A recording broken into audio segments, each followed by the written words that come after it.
Hey! This is JJ and Alex. I made a name for myself, I told you I won't be denied. As you wrap up your day, it's time to get your fix of the teams you live for and the sports you love. This is JJ and Alex on 97.5, the KSL Sports Zone.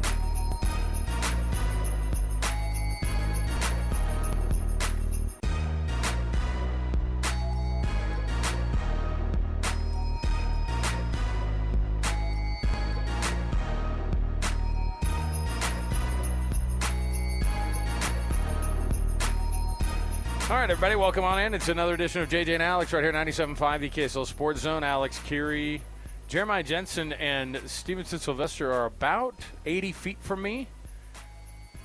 But it's like a water everywhere, but not a drop to drink type situation. They're right there, but they're not here with me. You know what I mean? They're calling some games up here at Rice-Eccles Stadium. I get the same view that they do. But we're doing our show live from Rice-Eccles Stadium, the second state championship of the day, your 6A matchup between Corner Canyon and Lone Peak, a Region 3 matchup of these 6'2 Titans who have met up, of course, earlier this season. The only loss that Corner Canyon had all season long was to Lone Peak. And then Lone Peak wound its way through the playoffs to get back to play their bitter rival from just over the point of the mountains. So Lone Peak versus Corner Canyon, 7-3 in the first quarter here with 1:37 left. Hey, we're excited. Not only are we covering the high school football that's right here in the state, we love how big of a deal it's become. We love how talented these players are for the state of Utah and these prep players. Man, it's an awesome deal. You know what else we don't get to do very often is talk about soccer on this program. And, of course, the football is a big deal across the rest Football of the world. Is life. Yeah, of course it is. Annapolis, don't you ever forget that I was the one who coined that phrase. So here's the deal. Man, what a view up here, by the way. I mean, I used to live up here right by the stadium, and I miss it up here. It's pretty.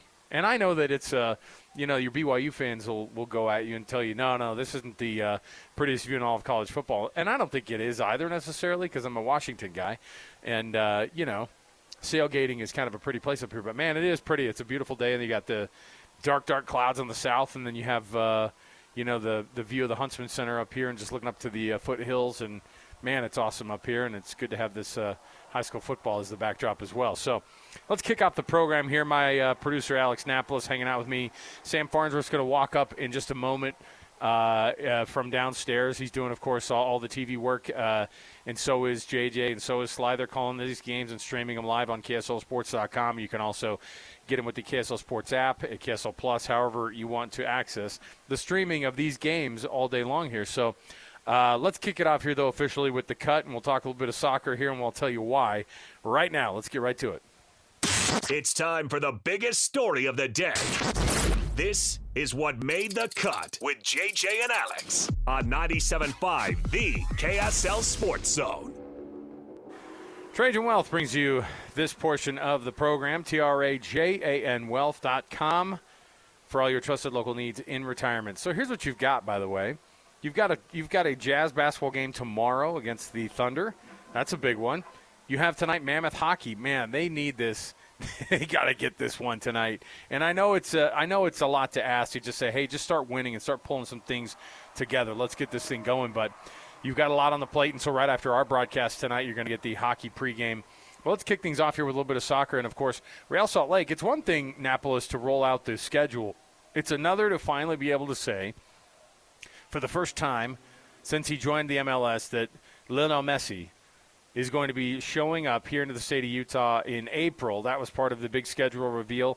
Lots of big names coming into Utah to take on Real Salt Lake. Will you please explain to me how big of a scale situation this is from a news standpoint, from the sporting world standpoint, from how big of a deal it is? And we're going to talk with Kurt Schmid in just a moment here, but just explain to me for one moment here why this is such a huge deal that Messi's coming to town. It's a massive deal because Messi is undoubtedly one of the greatest of all time, if not the greatest of all time. Yeah, I was going to say. There is no other soccer player, I think, that has been able to accomplish what It's only between him and the other Argentine guy, Maradona, okay? And you can throw Pelé out there, but I'm not into it, okay? So as a guy who is always talking about Argentina and Argentina soccer, man, I'm all about it. So huge deal. He's coming to town. And you know what's crazy about this is Messi coming to town. I was covering as a young reporter the moment that David Beckham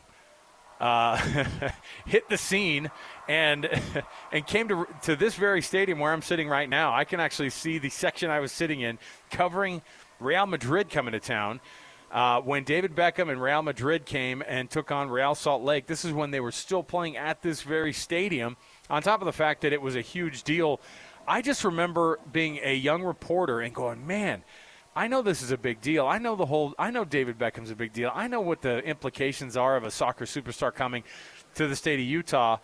But, man, we were at the airport. I mean, that's how big of a deal it was for us covering it. We're asking him questions as they're getting off of the plane at the private airport there, and it was as big of a deal. I've covered President's Landing at the airport at Salt Lake City Airport, and it was like that. It was that big of a deal. So there's a ton of implications that come with this. I'm just excited to see how we can do this again and how big of a deal we can blow this thing up. And soccer is already going to be a massive stage, of course, here in the state of Utah and across the United States because the World Cup 2026 is obviously coming here. And as a young, impressionable teen, in 1994, when the World Cup came, we saw how big of a deal it was. It changed the focus. It changed the shift on how we viewed soccer, I think, in the United States. And now, 32 years later, it'll be this year, the World Cup is back again. Joining us on the program, Kurt Schmid, sporting director for Real Salt Lake. Kurt, big news for you guys today. Awesome day with the schedule reveal. How you doing, man? Thanks for being with us. Yeah, I'm doing well. Yeah, it's a big day. It's great to, well, on top of many things, it's great to get the schedule this early. But, yeah. Part of that's the function of look, MLS is going to go through quite a change from a schedule standpoint over the next 18 months. Explain right off the bat here before we get to talking about Messi and how awesome it is that all these superstars could be coming through Utah this next regular season for Real Salt Lake. How big of a deal is it, this schedule shift that they're going to start seeing as of summer of 2027? That's not an insignificant move. It's not easy to do that kind of thing, but why have the owners of MLS decided to make that schedule shift? Yeah, no, it's not an easy thing. It's something that's been very, very thoroughly vetted and considered. And, obviously, like any big decision, it's not, there's pros and cons. But the owners got together and decided that the positives will outweigh the negatives. And I think a big element of that is when the most important games, in any league, when those games take place. So our playoffs right now happen in a really crowded marketplace and go up against some of the most watched programs and sports leagues, that our country produces. So one of the big driving factors was pushing those playoff games, which are our critical games, into a May window where the owners feel that there's a better chance to garner the attention that those games deserve within our schedule. So that was a big part of the driving factor from a media standpoint, from a public standpoint. And then you get into all the soccer factors, and aligning ourselves with the world calendar just makes it easier to integrate and in a bigger way become real players and a real part of the international transfer market. And right now, and we were a little bit victims of this last year, where the big window in Europe, which typically if you're selling players, you're selling them generally to European clubs, and their big windows in the summer because that's their off season. That's when they're spending the most money, when they're signing the most players. And obviously, when you look at our teams, do we want to sell players in midseason? No, of course we don't. So aligning those transfer windows so that they're buying players when we're most likely to be selling players or interested in selling players should increase the opportunity to get transfer revenue in that way. And also on the other side, it should help us acquire players at lower cost, because now when we're signing the most players to fill our rosters, that's when players in Europe and throughout the world are going out of contract. And so the number of free transfers that you can pick up is a lot higher, which should reduce our player cost on the acquisition side as well. From the acquisition standpoint, MLS relies a lot on being able to sign a lot of those big names that are coming out of Europe, and a lot of those guys are in the MLS this year. Of course, obviously, Lionel Messi's the name that pops up, and for the first time ever, we're crossing our fingers for that April 22nd date for Messi and Miami to come into Salt Lake City. How big of a deal is that going to be? I was telling our producer Alex before the show too, when I was a young reporter back in 2006, I was covering when David Beckham came to town with Real Salt Lake taking on Real Madrid at Rice-Eccles Stadium, where I'm sitting right now. And it was an international event. It was like this crazy thing that, and knowing how big soccer is, but at the same time knowing wow, I don't think we've seen something like this. We met that team at the airport. That's how wild it was. Yeah.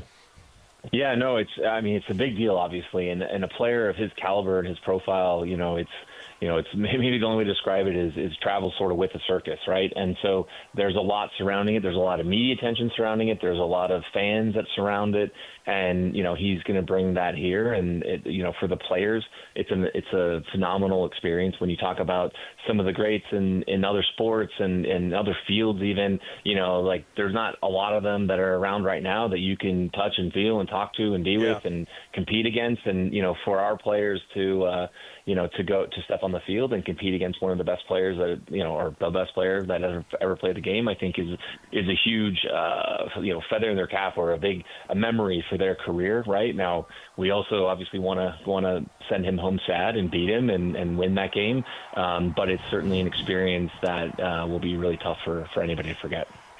With the World Cup coming into town, obviously, with the U.S., Mexico, Canada hosting this 2026 World Cup, the field obviously getting expanded.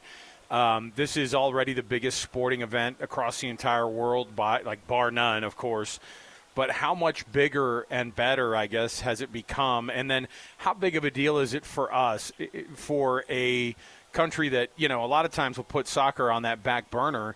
For us to be able to have the World Cup again, I have vivid memories of the World Cup coming to town in '94 as a teen, and just being like, man, this is as big as it gets. This is as important as it gets. I remember where I was when I watched Colombia fall to the U.S. and like that. I mean, I just remember thinking, wow, this is bigger than we could have imagined. How big of a deal is it now, 32 years later, to get the World Cup back here in the U.S.?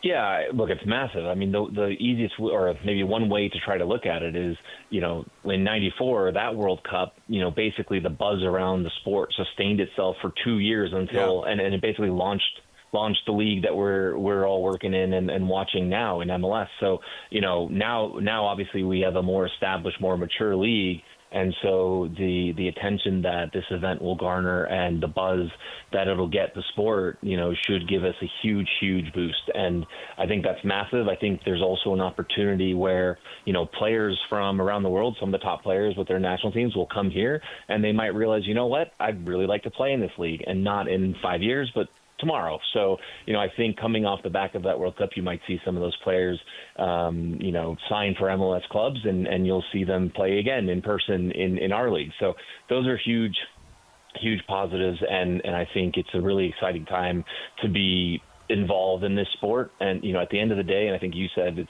it'll be one of the biggest sporting event in the world, and I totally agree with that. I mean, no country really does sporting events and marketing and hype sort of like the Americans do, like we do here. And so when you combine that ability to hype and market and promote with an event that doesn't really need a lot of that to be big in other countries, the effect is exponential.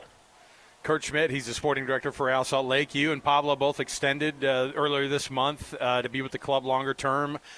How much has the club turned a corner on you've got the change of ownership that happened last year. You've got the buzz around the team that has already been, this has been building for decades now with this team. What's the next step for RSL and making that next step to be as good as they can be at the MLS level, and to be kind of getting back to the MLS Cup again and hoisting that thing up here in Salt Lake City again?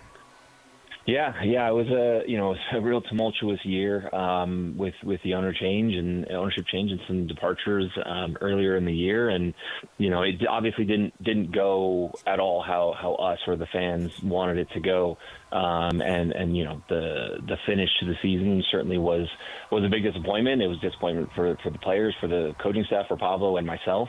I've been in this league a long time now. I know you've got to get to the playoffs, and that gives you a chance to compete and try to win the trophy that everybody wants to win. But the way the season ended and finishing ninth place, that's nobody's target. That's nobody's goal, and our aspirations and our ambitions are much higher than that. And I think the disappointment that we feel and the motivation that it gives us to improve the team is sort of testament to what our expectations are, and the expectations of the fans, which they should expect a team that can compete for trophies, and that's our intention. Jason Kreis, of course, is a name that folks here in Salt Lake know very, very well. And now that he's moved into that position of the president of soccer operations, how important is it to have recognizable names, people who know this market and know how big it can be here, and the fan base here in Salt Lake City to have Jason with the team in that role now? Yeah, I mean, I work with two guys that are club legends every day, and Jason and Tony Beltran. And Jason and I have built up a good working relationship. We worked together in Miami before I came here, and now over the last 2 years since he's come back to Salt Lake, we've been working really closely together on the team these last couple of years. And so I think that's us having that good relationship is really important, and in terms of how we move forward and the support that that he and that ownership gives us to build the team that we need to compete. Kurt, from like a fan standpoint, because obviously you've been around the game a long, long time, your dad being a long-time coach in MLS and just following the sport probably as closely as you've had to, when you see all the names that are on the docket, aside from Lionel Messi, what are some of the ones? I would imagine like a Thomas Muller, some of these names that pop up, you go, oh my gosh, we have these guys coming to Salt Lake that are playing right here under the lights in Salt Lake. Which one excites you? Yeah, I mean they're all exciting, honestly. When you see some of these players that have played at the highest level up close, because everyone has access to games on TV now and all that stuff. But when you see up close what they can do and how they manipulate the ball and how quickly they make decisions and how athletic they are, it's just really impressive. It's a sight to see, and it's something that can even take you off guard. But yeah, Thomas Muller, Heung-min Son, those types of guys, those guys have been phenomenal since joining the league, for their teams, and it'll be great to see those guys play live for the fans. Well, we appreciate it, Kurt Schmid. He's of course, he's the director of sporting for Real Salt Lake, and he of course is signed up long term now. No choice but to get this club growing and better, and we're looking forward to what this next couple of seasons look like and how much soccer is going to grow just over the next little bit and how much buzz Real Salt Lake and U.S. soccer and soccer in general is going to get over the next year here in the U.S. We appreciate you joining us, Kurt. Thanks again, man. Thanks, guys. There you go. Kurt Schmid, everybody. Hey, listen, Napolis, I mean, don't pretend like you're not trying to beat the door down with as many soccer stories as we can get now. But you don't have to convince me much. I served an LDS mission in Argentina. Messi was as big as it gets, man, and it still is. That's a guy who's bigger than Maradona, man. I mean, he's better than anybody that's ever lived at this game. And when he finally brought a World Cup to his country, I'm telling you that people down there honestly were like, I can die happy now. That's how big of a deal it is. Something similar happened last year with Messi, or in the last World Cup with Messi. That's what I'm saying. Like it was. I've never seen how. And again, like what was funny is that the guy's been playing forever. I don't know. I mean, he's not the LeBron. He's not the LeBron Tom Brady type, but like he'll play as long as he wants and for like wherever he wants. And obviously, he's his own contract, like unto himself. Like he's the kind of guy that he can basically put himself into, whatever level of being able to be a part of, this thing going forward in the soccer world. He can kind of just punch his ticket. And I think people get the idea like, oh, he's old and busted, but he still walks onto whatever field he wants and scores whenever he wants, it seems like. Oh, absolutely. Despite his age, he's still very similar to the Messi you saw 10, 15 years ago. Right, yeah. All right, well, it's a big deal. State of Utah, obviously big deal because this is one that we're all trying to figure out with this. Do we have some breaking news that I got to get to right here? Are you going to hit the breaking news sounder? We can jump in on this thing. I mean, we're oh boy, what's going on with the Big 12 right now, man? According to Pete Thamel on ESPN. Looks like, or 24/7, looks like Baylor's expected to announce the departure of athletic director Mack Rhoades. We knew this was coming, of course. On leave with the school for personal reasons. Dismissing Mack Rhoades as quickly as you can will allow you to dismiss also Dave Aranda as quickly as you can, and I think that's probably the plan going forward. But the embattled, I love using that term. Anytime we can use that term in our business, I always love doing it. The embattled athletic director for Baylor, who's been on leave for a minute, is now going to be officially let go by the school, according to sources here. Joining me right up here in the booth right now before we get to our first break, Sam Farnsworth, KSL5 TV. He just walked up from editing a bunch of TV for these state championship games going up at Rice-Eccles, so he's nice enough to join me for a little while today. Sam, what's up, man? Everything good? Embattled, that's the word we use when somebody hasn't been good at their job and they've been controversies swirling around, and Mack Rhoades is one of those guys, man. I mean, I think of the word embattled, and I think of my day at work today is a little bit of an embattled reporter, Sam Farnsworth. I don't feel in danger of my job or anything, so maybe I'm not using. No. Embattled is more like the controversy surrounding it. You've just had to bust your butt today. That's all. Like you've just been putting on every freaking hat you could today. So this is the job I love doing. By the way, a little score update here from me from Rice-Eccles. Lone Peak up 10-7. On Corner Canyon, and they just got the ball back again. Another punt, 2 punts in a row for Corner Canyon against this Lone Peak team. If there's one team that can get in their head this year, it's Lone Peak, because they were the only ones who beat them this year. But Lone Peak had its own weird streaks of why is it that Lone Peak can hang with Corner when everybody else can't, even though Lone Peak had struggled in region play, and they kind of worked their way back into the 6A championship in really unexpected fashion, right? Because they had lost 3 games in a row in region play. They came into the playoffs. They upset Davis up at Davis in overtime. And now they're playing. Why is it Corner Canyon has such a hard time with Lone Peak? It's because they know each other so well? I guess, right? But you'd think that, there's other teams that know each other well that know Corner Canyon. Skyridge is one of those teams. Yeah. And every now and then Skyridge gets their number. Lone Peak, though, you can count on it. You know every time that these two teams face, it's going to be tight. For whatever reason, they've got the blueprint. Right? Yeah, and I think part of it is they're not afraid of the physicality of Corner Canyon because they have just as big a dudes. You know what I mean? Like right. These are still crazy athletes. This is on nuts. These teams. I don't know when the last time was you walked the sideline of a high school football game here in our state, but I had to do a couple of the Game Night Live games this year. I don't remember kids being this big when I was in high school. I'm just walking down there, even in the 4A game, Ridgeline and Green Canyon, you'd think, okay, these guys are going to be a little smaller, they're from Cache Valley, whatever, but they're not. They're still just as big. Massive. I'm walking down there, and the first thought that crosses my mind is, are my sons even going to – No. They're not going to be this big, are they? That was the issue, I think, with Davis is they don't have that size in the trenches that some of these schools do down in Utah, in southern Salt Lake counties, in this Region 3, just massive.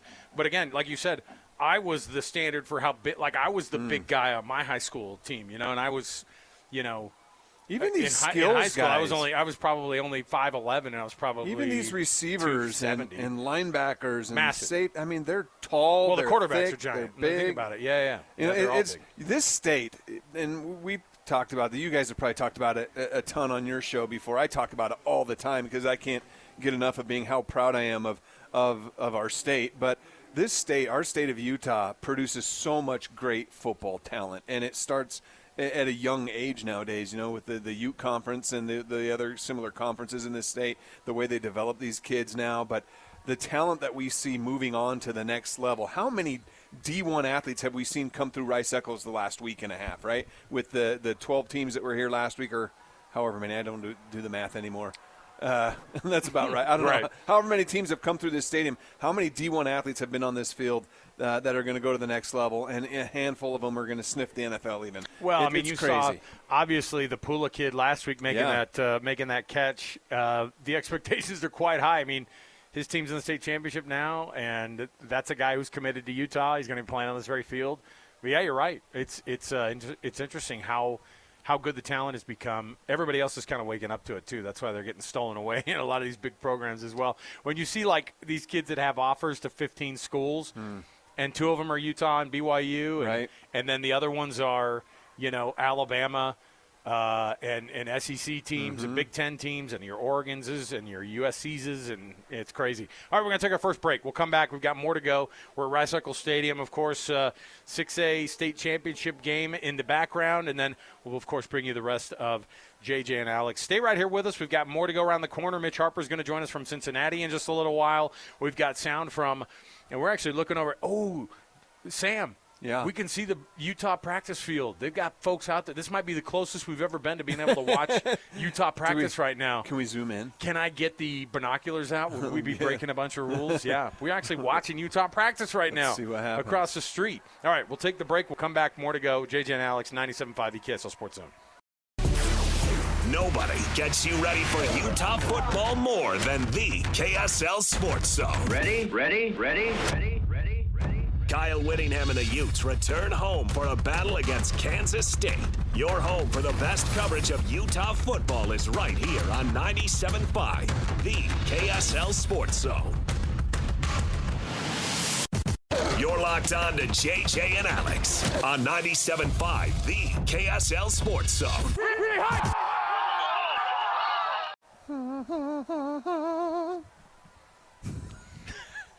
Is that you singing, Sam? That's usually my job. Usually I'm the one that's getting in trouble for singing on the air.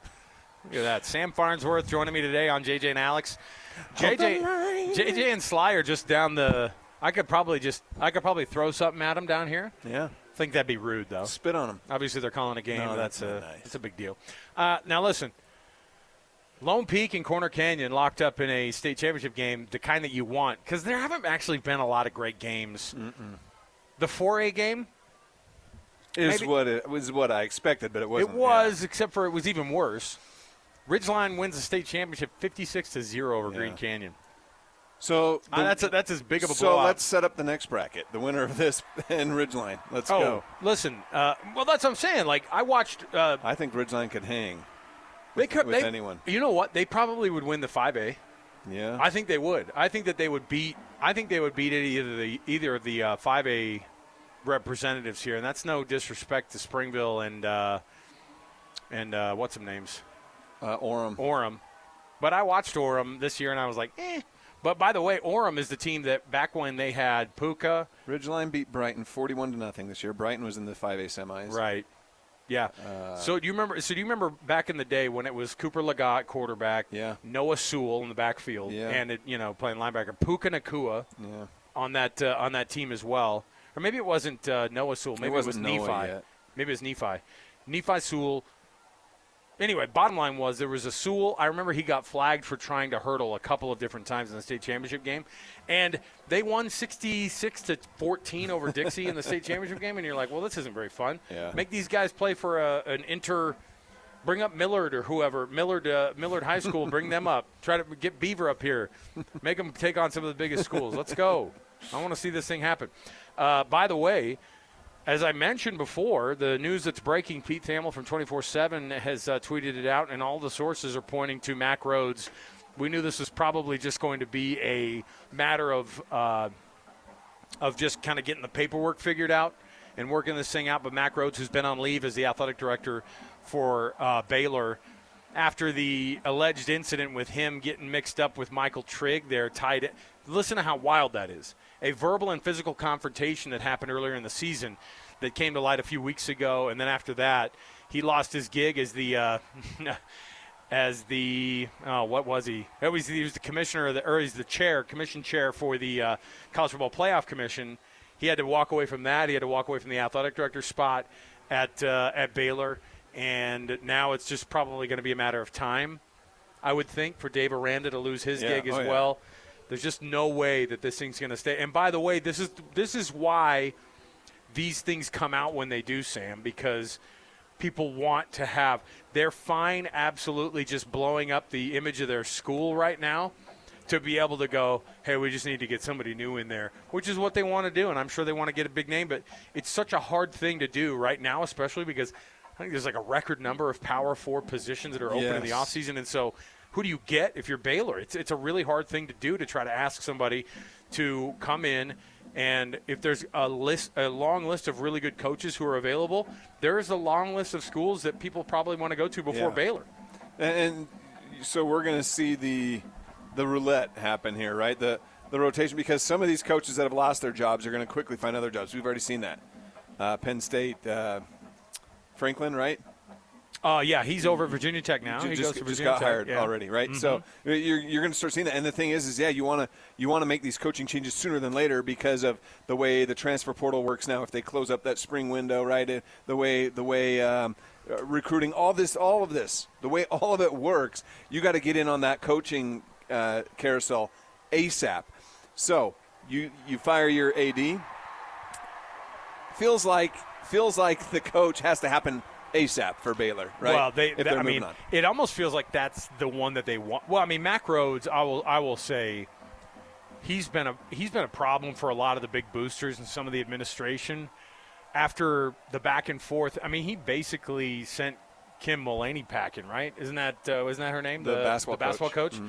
And like he didn't get along with her, and that's a bad deal. Like that's one of the most historic like coaches you've ever had at your program. By the way, as soon as wherever she shows up, she wins. So you run her out of town, and that's not the place you want to go. He screwed that up, and I think that a lot of people saw that, and that was kind of – and he and Dave Aranda are close.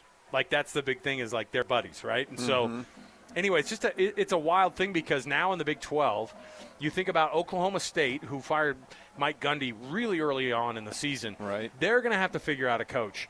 And – you know, you look at some of the programs that got new coaches over the offseason. You think about Scott Frost going to UCF, and you think about Rich Rod is Rich Rod 2.0. Those are two coaches who already were at a different place. Like I mean, they went off to try to coach at these dream places, and then in Rich Rod's case, he had to kind of work his way back. Came through with the FCS system again after being at the big schools that he was, and I think it's an interesting thing to see what West Virginia has done, what UCF has done, and all these coaches that weren't good enough at all these other programs suddenly will be.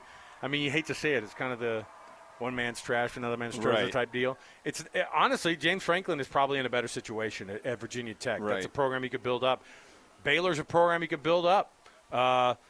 These are places that do not. Baylor is specifically, and Oklahoma State is even part of this. There's money there. There's recruiting there. And so can you make it happen? Well, we'll see. So this is what I'm curious to see what happens. You know, I talk about the carousel, the domino effect here. As more and more coaches lose their jobs, how many of these coaches that have had relative success at the P4 level, how many of them are going to resurface in the coaching searches for some of these other jobs, right? Everybody's name will come up because we have no creativity. We don't find new people. Correct. And they want, well, this guy has experience at this level. He knows how to recruit at this level. He's won games at this level, whatever. Right. Even if they're not a coach that can win a conference championship, get yourself to the playoff, what are you looking for in a head coach? How many of these names are just going to resurface in these other jobs, number one?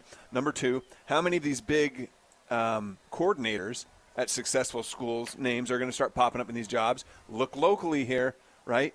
Is Jay Hill's name going to pop up again? People love Jay Hill in the coaching world, whether it's the right fit for him or not. Hey, hit up Morgan Scalley. It seems like that job is not going to come up anytime soon. Why not? If you're looking for, I get the contract, but if you are looking for a head coach, why not at least throw your line out there and be like, hey, Morgan, is there any interest you're interested that we can just at least talk? You've got to vet these things, right?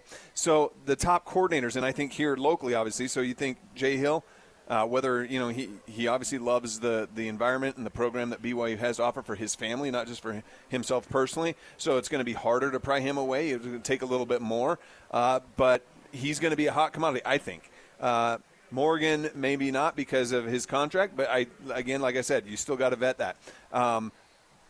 Bronco? No? I mean, no way. I don't think so, but he's coached at the Power 5 level, and he did something with a program that was not doing well. He brought them back to relevance to an extent, right, at Virginia. He wins almost everywhere he goes. Maybe. I really don't think that's the route they go, but it's just all of these things all these thoughts kind of flood my mind when you think of how many jobs are opening up so rapidly. They're going to have to talk to a lot of people here. It's a wild scenario to consider, but the coaching carousel in college is starting to get as stagnant and as nepotism filled and as non-creative as I think that any of these programs, or like the NFL has gotten, right, or the NBA. It's the same names we start to recycle over and over again. Yeah. And then every once in a while, you get a guy in his late 30s who's doing a great job at some of these different places. You think of I think Alex Golish's name has come up a bunch. He's the next guy who's set to get a big P4 job. Or you think about Tulane's head coach who is 30-something. Yes, and everybody loves a young, kind of fired up Kenny Dillingham type. Speaking of a guy whose name keeps coming up, even though everyone talks about that being the dream job of his lifetime, and yet at the same time, a lot of times it's hard to try to figure out. Money talks loud, and as we've seen, there's tons of it in college football. Well, and if they're willing to pay these buyouts, let me tell you how much money it would have to be too, because I looked into it. I was looking at this, and I was like, well, how much does Kenny Dillingham make? And so if you were to think about it, how much is Kenny Dillingham making down at Arizona State? I don't know the answer, but I would guess $10 million. He's almost to 10. Yeah. He's at like 8.5 after incentives. Okay, which $10 million is what gets you Brian Kelly. Brian Kelly got $10 million is almost the baseline at the major programs. It is now. not. It's, you know what it is now. It's that 12 to 15 number. Yeah, I think that people are going to have to do to be able to get there. And by the way, it's going to be more because in a case for whose buyout were we looking at the other day? Lane Kiffin. He has to pay $4 million to Ole Miss if he wants to leave this year. Now that of course is going to get worked into whatever school is going to pay it for him. And so add $4 million to the number that school is going to have to come up with, which Florida, LSU, they don't even care. You know what I mean? Like, those programs do not care. All right, we'll take a break. We'll come back. Almost halftime here at the state championship game, 6A up at Rice-Eccles Stadium. 4 seconds left, and Corner Canyon is at the Lone Peak 46-yard line. And it's 17-14. Lone Peak leading. They just punch it in after a nice little drive. To get down, this will likely be the last play of the half here as Hila Makasuga steps up into the pocket, makes a throw, and it gets intercepted. Now, can you get this thing down the field? No. I don't think you're going to. That's how the half is going to end there, right there. So, a little penalty flag on the field. We'll take a break, though. Either way, we'll take a break. Come back here with us. We've got more to go. We've got a Would You Rather. Stay right here, 97.5 EKSL Sports Zone. Listen, everybody. Real-life hypotheticals to get your brain churning. As JJ and Alex ask, would you rather?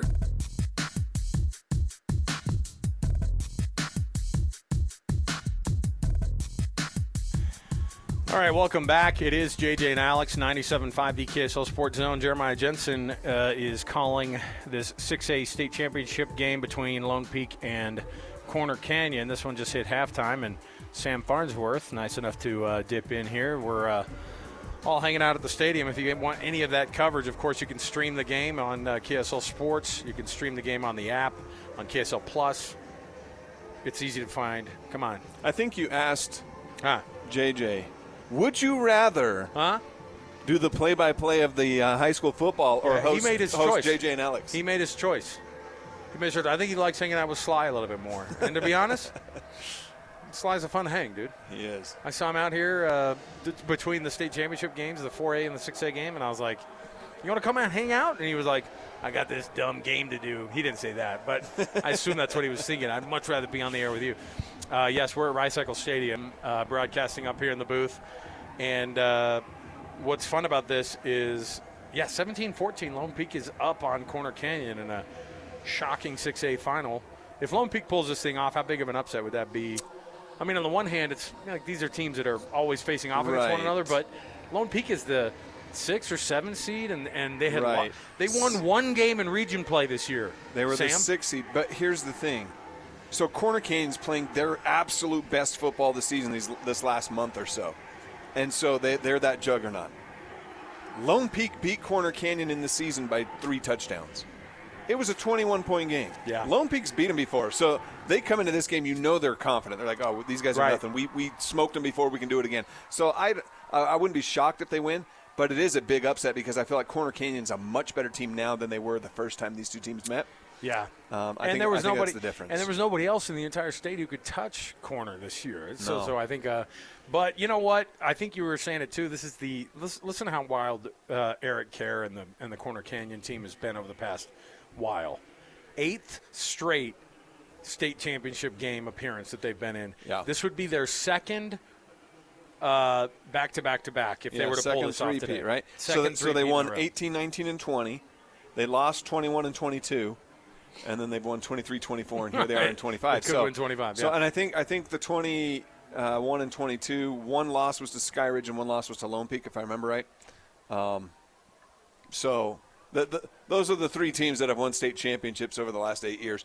Corner Canyon's done that in multiple classifications, though, because they were that newer school still working their way up. But man, they are a juggernaut. Let me ask you this. This is my would you rather for today, and we'll get right out to the break. USC is playing 15th ranked USC is playing number 7 ranked Oregon, up at Autzen. They're a 10-point dog, by the way. USC is up at Oregon. I think Oregon is the better team. Oregon's got 1 loss. Okay. Number 22 Missouri is at number 8 Oklahoma, who's coming off, of course, their biggest win of the year over the past in the Brent Venables era. I don't know if there's been a bigger win. Number 8 Oklahoma. Now they're 2 losses. Right. So if you're BYU or Utah and you're sitting in this thing at 11 and 12, it'd be nice to get both losses. But which one of those two? I think Oklahoma is the pick that you want to have lose, right? Because that would be their 3rd loss, and I think people would go, they're not serious, and it would be hard to put them back in. And a number 8 Oklahoma losing to number 22 Missouri for their 3rd loss of the year. Texas just took their 3rd loss of the year, and they put them down to 17, and I bet they would live around that same area that they would be at. If Oklahoma would have lost to Alabama last week, BYU and Utah would be 10th and 11th. Oklahoma would have fallen below them, right? But that win kept them ahead, and, of course, Alabama wasn't going to drop from number 4 to below BYU or Utah. So, yes, an Oklahoma loss moves BYU and Utah up one more. Assuming those two teams win. That's one more spot up. However, if USC wins also, I think USC jumps. No way. Yes, I think they do. And it's not because they're better, but it's because of the situation. They're the Big Ten. They beat a number 17. They're an LA school in the Big Ten. Yeah. They're already on the cusp there. They're already on the bubble, and they're coming into, who is it? Again, Oregon, right? Yeah. 9-1 Oregon team who's ranked 7th. They beat Oregon. Oregon has 2 losses. USC jumps in. Oregon wouldn't fall below. They would keep Oregon. I mean, maybe they would. Maybe Oregon would drop. But either way, there's a spot that's not, I think the only way BYU or Utah moves up at all is with an Oklahoma loss. So ideally for this week, Oklahoma loss. And USC lose. And then if USC loses, they are out of the picture. Yeah. With and then you can figure out next week if you want Oregon to lose. Then worry about next. But get some of those teams out of the mix. And look, ultimately, it always comes back. I like this about sports, that we can do the whole theoretical thing, right? If this happens, this is what we need to happen. If this happens, and then you this need can all happen. of it, by the way, in college football, because it's so freaking wild. However, what it boils down to, at least for BYU, what it boils down to, just win. Yeah. Win. And I get it. The Big 12 everything. championship game is going to be tough if they get there, but win, and you're in, and story's over. Utah's a little different, but Utah's done. Wow, since they lost to BYU, they're doing exactly what you're supposed to do. Thump teams, pass the eye test, make it look dominant, make it look great. And that's what they're doing. And as a result, the committee and all those people who are looking at Utah, they don't even think about their loss to BYU. They don't even think about their loss to Texas Tech anymore. Right. Yep. Here at Rice-Eccles. I mean, I was here for that game. That was a dominant, one-sided game for Texas Tech. Yeah. They don't even think about that anymore. And so Utah's in a situation where it's like, if they win out and they win big, which they're probably going to do, there's a great chance they can backdoor their way into this playoff. Let's take a break. There's so many more scenarios still over just the next couple of weeks. There are. The next 3 weeks, really. If BYU can get to the Big 12 championship game, how big of a deal is that going to be just for that school? Massive. And how far they've come, and to be able to be in that discussion and to be able to have that second shot at Texas Tech, man, it's a tough team to try to beat twice. Try to beat them once, not BYU rather, but facing them again to try to figure out how to beat those guys again. That would be so hard if you're BYU to try to figure out what Texas Tech. You're like, what do we do against it? Well, I don't know, because nothing went well the first time. We'll take a quick break. We'll come back. When we do, Mitch Harper's going to join us live from Cincinnati, covering the Cougs, taking on the Bearcats there. At Nippert Stadium, Mitch is in Cincinnati, so we'll talk to him next. Stay right here with us, 97.5 the KSL Sports Zone. It's another battle for the Aggies, and the KSL Sports Zone has it covered. The Aggies head to California for a chance to get bowl eligible against Fresno State. Your home for all the play-by-play coverage of Aggie football is right here on 97.5, the KSL Sports Zone. You're locked on to JJ and Alex on 97.5, the KSL Sports Zone. Welcome back, everybody. JJ and Alex, 97.5, the KSL Sports Zone. We're up at Rice-Eccles Stadium, myself and Sam Farnsworth, filling in for JJ, who's calling the game with Sly, just down the way here, just down the hallway here from us. But, yeah, beautiful view up here at Rice-Eccles Stadium. The that cloud cover that was all south is now starting to move up here a little bit. We'll see how that turns out. It's been rain up and down the Wasatch Front all today. And state championship game between Lone Peak and Corner Canyon is Lone Peak is up right now at the half, 17-14, and kind of a shocker of a result so far, although Lone Peak is the only team that beat Corner Canyon this year. So, and I think Corner had just gotten off that Florida trip, right? They came out, they got all that attention because they went out there and Diesel Dart was getting some trash talk to him, and he showed up some of those dudes down in Florida. So, but Lone Peak, man, hanging tough. Our program, as always, this hour, we kick off with the cut, and we're going to have Mitch Harper, our BYU insider for KSLSports.com, who's live in Cincinnati to watch BYU take on Cincinnati. The Bearcats, of course, have lost 2 in a row, including last week against Arizona, but this is a dangerous team to be sure. Let's get going right now with the cut, top of the hour. Let's do it. It's time to get the inside info on BYU with Cougar insider Mitch Harper of KSLSports.com on 97.5, the KSL Sports Zone.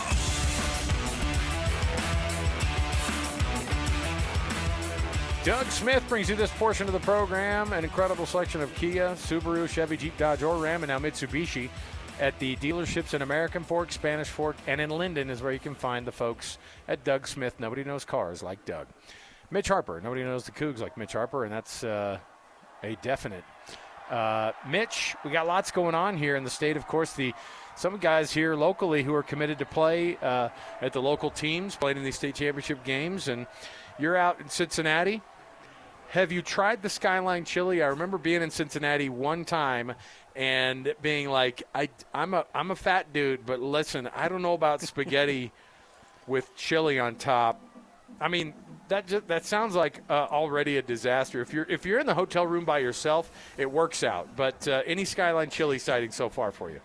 No Skyline Chili for me so far. I did see it at the airport and thought to myself, maybe I should stop and get some before I head out. But airport Skyline Chili, I would recommend it. I would go against it. I don't know. But I have not had any Skyline Chili. I will say this, though.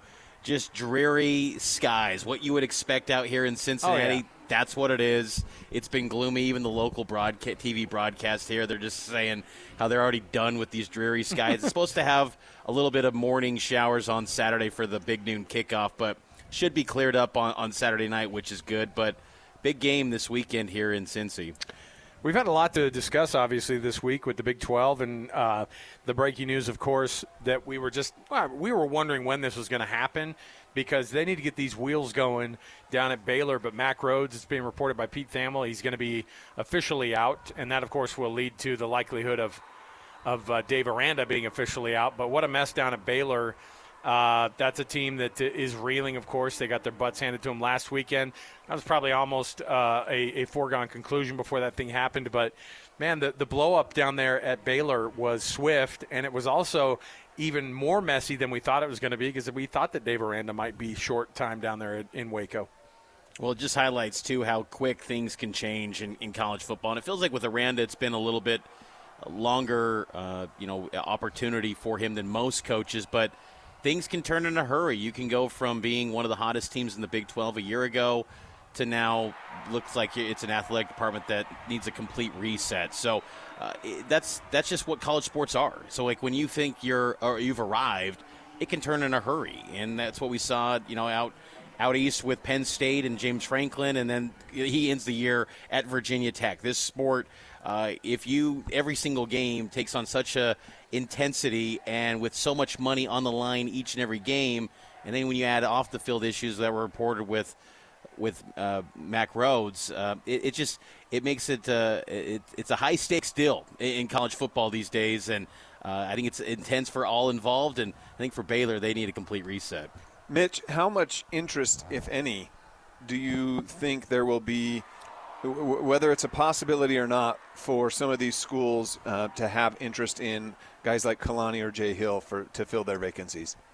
Well, I look at if there was the Baylor job open, I think you take a page from Texas Tech if you're Baylor to try to get a Texas high school guy that can build relationships and have a robust NIL, and Kalani and Jay Hill don't fit that billing. The Colorado State job I think is interesting if you're Jay Hill, but at the same time, that's the Pac-12. It's not the Big 12 and power conferences, and I did say BYU's got more resources than than a Colorado State. And I think also too, what's interesting about Jay Hill's situation at BYU is just that if there was ever a time where Kalani did look at another job, Jay Hill's the guy that would be the perfect just to step right up and be the next in line.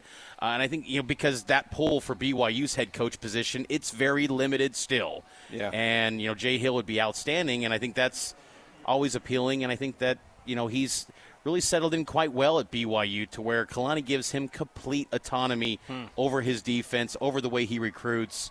You see it with some of these players out Utah high school championship games. He's formed a lot of great relationships with these guys. Judy Mwala from Orem High, who we'll see tonight.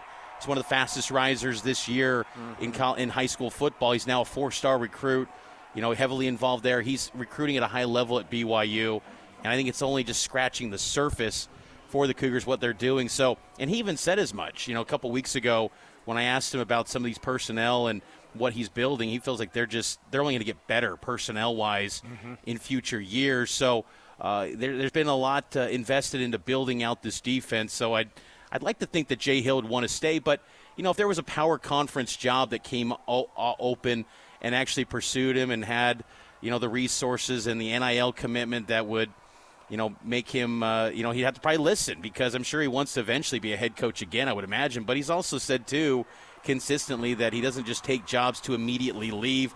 We saw that at Weber State, and I think at BYU he's done a nice job so far in only year 3 with the program. We talk about A-Rod as being a guy who could be obviously he's come a long, long way. I think speaking of another guy who Kalani has over the years transferred that trust to as well, and I think that the same way that he treats the offense is the same way that that he's kind of treated in that. But are guys like Fesi Sitake or even Aaron Roderick, the possibility of going to another place, not as head coaches necessarily, although Fesi's name, I would hate to think that he couldn't be thought about as maybe being a Weber State guy. I mean, that's a guy. That's a place he's already coached. It's a place he's already had success. He's also a phenomenal recruiter. He knows the state, all those things. And so, is there danger of some of these other coaches making their way other places as well? I think it's a great point on Fesi Sitake, because I don't think there's many coaches in the state that are better at identifying under-the-radar prospects like a Fesi Sitake. And when you're at Weber State, you've got to find those hidden gems. When no one believed in Dax Milne back in the day, he looked at Dax Milne and said, that guy's going to be a really good receiver. And he followed Fesi to BYU as a PWO, and then he became an NFL draft pick. So I think Fesi Sitake would make a ton of sense at a place like Weber State. And I think that, what he's shown at BYU, I mean, he's been there now since 2018. I mean, this is now 8 years at the program. It's been a long time, and I'm sure I think he was the first one offered. Was he the first one to offer Zach Wilson too?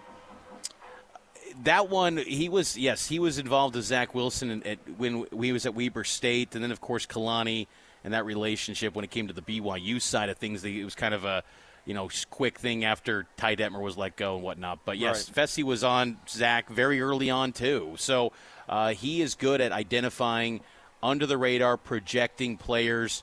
And, yes, I think for an FCS program like Weber, that would make a ton of sense to get a guy like Fesi Sitake. But I think it's just always tricky in this landscape because, are you willing to also take on a job where it's not like when Jay Hill took that Weber State job where you can have some retention and maybe build something where you kind of know if you get good guys, you're going to lose them every single year. And that's more challenging than ever. You're kind of like, in some respects, like a JUCO, where you're always kind of flipping that roster unless, again, you've got some really high-level NIL and rev share commitments from your university. But, yeah, Fesi Sitake, Aaron Roderick, I think this whole staff, they've shown that these are a lot of coaches that are good enough to either be promoted, whether to be an offensive coordinator at some power conference or a head coach somewhere. This is a really good coaching staff that BYU has, and it's a big reason why they've won 20 games since last season and are the winningest team in the Big 12 since last year. So I think, it goes to show also it's a big reason why these head coaches now, Kalani fought for his assistants to get their compensation, to keep them around, to keep these guys, to make it harder for these guys to leave as well. Mitch, you talked about it being kind of gloomy out there in Cincinnati. It kind of feels like it's following this 2-game losing streak the Bearcats have. Is this Bearcats team as good as their record and their ranking was 2 weeks ago? Now that BYU's out there on the road, is this still going to look like a good win for the Cougars if they can get it done? Definitely. I think it'd be a solid win to go on the road and beat a team that's only got 3 losses. I mean, Cincinnati's sound. I think they were not as good as maybe they looked with the record when they were beating up on maybe the bottom dwellers of the Big 12. Early on, the schedule was relatively light, but everyone that they faced outside of Iowa State, that's kind of been a top 40 team and a lot of advanced metrics they've struggled with. So I think this is a BYU team that should. I think they look like they've got the advantage in many respects in this matchup, and I think it would be a good win. I just think any win on the road, especially 2 time zones away, I think would be good. But we know that ultimately the committee doesn't value much with this BYU team and the way that they've built their resume. Even though you look at some of the advanced numbers on BYU, whether it's strength of record, whether it's game control, which historically has always been a good metric to get a barometer of where teams will be ranked. BYU's 14th in game control. Doesn't matter to the committee. They look at the Texas Tech loss and how BYU performed, and I asked the committee chairman point blank, why is BYU behind these 2 lost teams? And he immediately pointed to that performance and the way that BYU played against Tech. I disagreed with him in the stance that they got outclassed defensively. I thought BYU's defense proved that they can hang with top elite teams in college football, but the offense and special teams, they completely let BYU down, and it was a disappointing performance. But I'd like to think that if BYU can somehow get to Arlington, maybe they would show better. I don't know if they'd win. I still would have my doubts there, but I think they would make it a lot more competitive than what they showed in Lubbock in a game that was probably the biggest home game in Lubbock in 20 years, and BYU didn't match that intensity and rise to the occasion, especially with running back in L.J. Martin, who wasn't completely healthy in that game. I'd like to see if L.J. can stay healthy down the stretch run, if BYU can get to that game, how that matchup looks like if L.J. is at full strength, because he wasn't a couple weeks ago. So, and he talked a lot about how that Texas Tech game being maybe even just a tiny bit banged up, he just didn't have that confidence, right? The word confidence keeps coming up, and then he was able to kind of earn a lot of that back and had success against Texas Tech, or against, last week against TCU. What does it look like this week? How do they attack this Bearcat team? Because this is a Bearcat team that runs the ball well. They're almost to 200 yards a game, but they also have Brendan Sorsby, who prior to the last couple of weeks has been one of the most consistent passing quarterbacks in the Big 12. What does BYU have to do to beat that team? Is it just enough to follow like the blueprint that they saw that Utah had against them here at Rice-Eccles, or what was it that Arizona did that was able to also push them in the direction of getting that win there at Nippert Stadium? A lot of man press. That's been the kind of the talking point, the theme that Cincinnati is having struggles passing the football against aggressive man press secondaries that challenge receivers, and they haven't got their top tight end either involved in recent weeks. Joe Royer, he's only had 1 catch in I believe the last 2 games, so that's been an issue for Cincinnati. And BYU, Jay Hill was asked about that this week, and he feels confident they've got the cornerbacks and the secondary to do that. And I agree. Trey Alexander and Evan Johnson, I think, have been really good this year. And then Jonathan Cabella, who quietly is really improving at that nickel spot. I mean, remember, his first game of this season was against Utah, and it's been kind of a slow build, but I think he's starting to play some of his best football of the season. He's only a sophomore for the Cougars, and then the safeties have been excellent. So I think BYU secondary is in a really good place. And I think, kind of follow a little bit of that blueprint that Utah did, because there's so many similarities defensively to how BYU and Utah operate. But they're going to be aggressive with these receivers. And I think BYU feels they've got the secondary to do that. I think offensively, BYU goes up against a Cincy team that runs a 3-3-5 scheme, a little bit different look, how they kind of go about their business defensively. But I think if BYU can run the football, I think that's going to be a good day for BYU, because Cincinnati is only 83rd nationally in stopping the run. TCU was a much better run defense than what Cincinnati poses, and BYU had a lot of success running the football. I'd like to think BYU continues to look like the team we've pretty much seen all but the Texas Tech game, where they are a balanced attack, but they're their foundation is running the football and getting L.J. Martin going early and often. I think this is a game where you get L.J. 30 touches, whether it's on the ground and in the receiving game, which we've seen more work for him in recent games. I think he's going to be the guy that you got to focus on for BYU, because if he gets going, I don't see Cincinnati slowing him down with what we've seen thus far from the Bearcats. Mitch, we were looking at some of these games, of course, that are going to make a difference of what the future looks like for the college football playoff rankings in the next week. Oregon losing to USC there would be movement there. It might move USC way ahead in that playoff ranking. But I think that Missouri, who's ranked 22nd in the college football playoff, going to Norman, Oklahoma, that's a beatable Oklahoma team. If they lose a third game, are we just going through mental gymnastics that don't actually matter about teams that could lose in front of BYU in this thing, or in front of Utah in this college football playoff? And is it just really going to come down to, can they win the Big 12 championship game if they can get there? If Oklahoma loses, they'll be out. And the fact that Alabama dropped 6 spots last week, after losing to Oklahoma, anyone can drop 6 spots, including even Texas Tech if we see a rematch between BYU and the Red Raiders down the road. I mean, I think Alabama getting dropped 6 spots I thought was pretty significant. And, you know, that Missouri-Oklahoma game, I agree with you. I think that's the spot where maybe there could be a little bit of chaos. I don't get optimistic, though, because Missouri hasn't won in Norman since 1966. I mean, that's been a long time.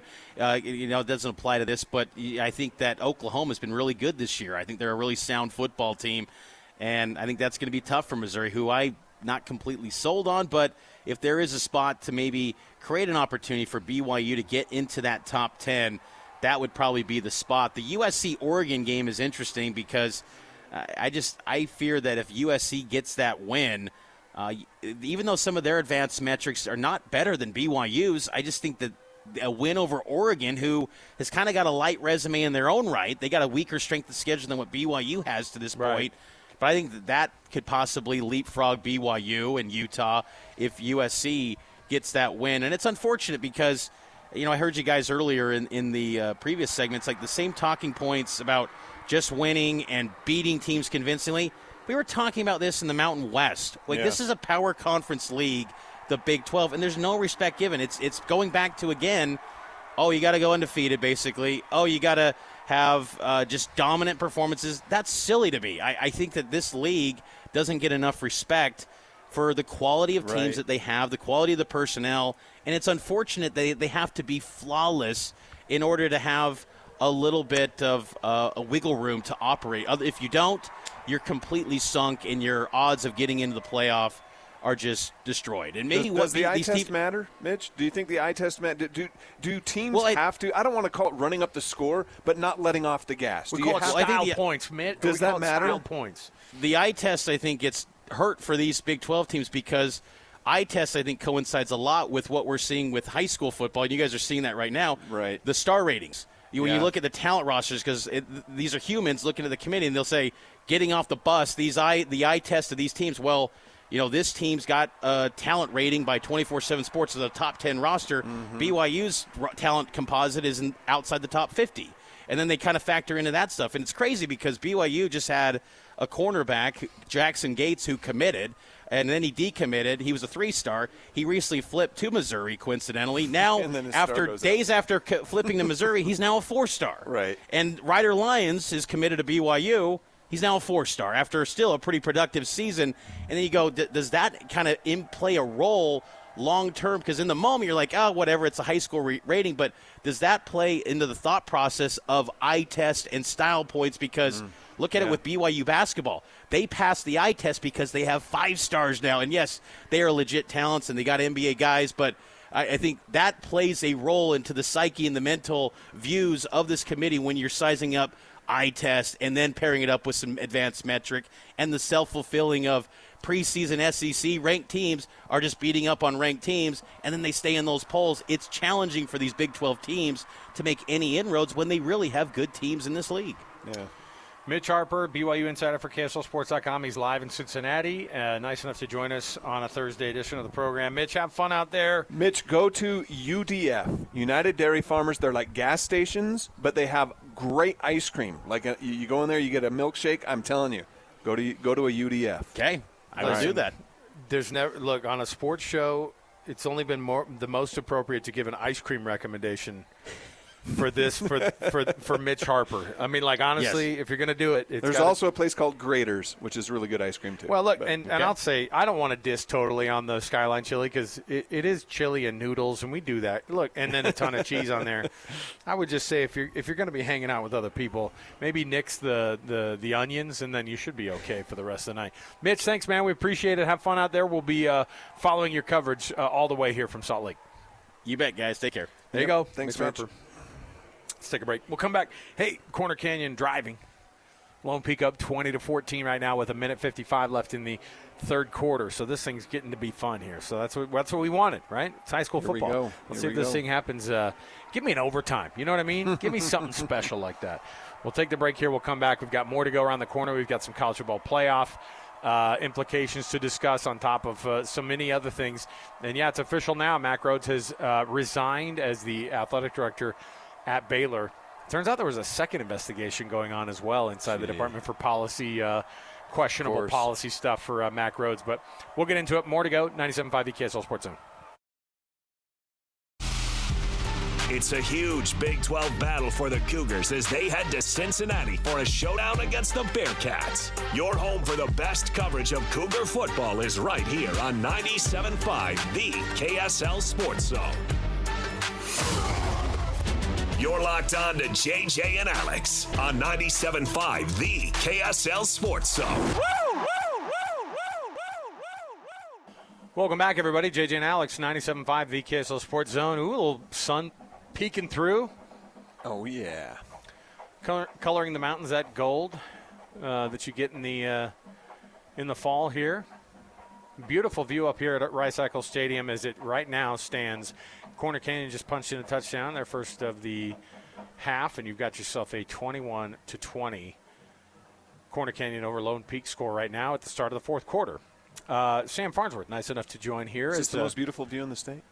I had this discussion with myself earlier because no one was on with me. But the answer is you bring that up and you instantly spark rivalry banter. No, I know, and it's funny because I do think that this is pretty. I do think that how close the mountains are down in Provo is a little bit more.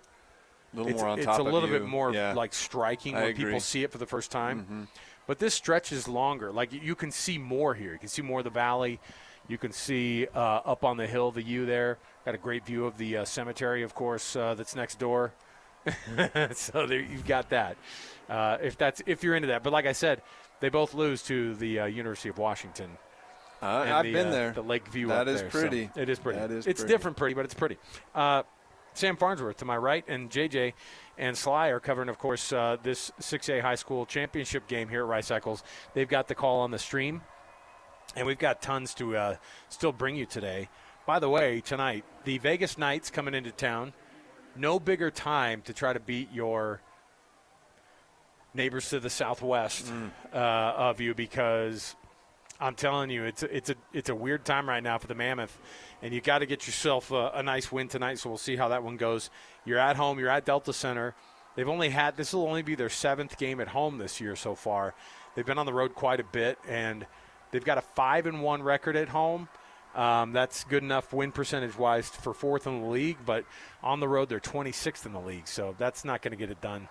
I saw a very active Mammoth fan on the X Twitter. I know exactly what you're talking about, because who was calling for he used hashtag FireBear. Okay, it's been hold on. That has been happening. We are a fraction of the way into season number 2 in Utah. It's almost like we feel like if we have, hey, how can we be big time as a fan group and as a franchise? Well, you got to start calling for your coach. A team a franchise, if you want to go back to the Coyotes, I get it that it's supposed to be a different franchise now, but you go back to the Coyotes days, hasn't been to the playoffs forever.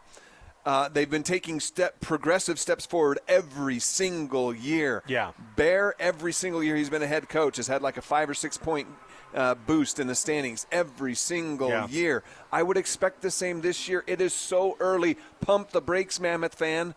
Whoever you are, chill.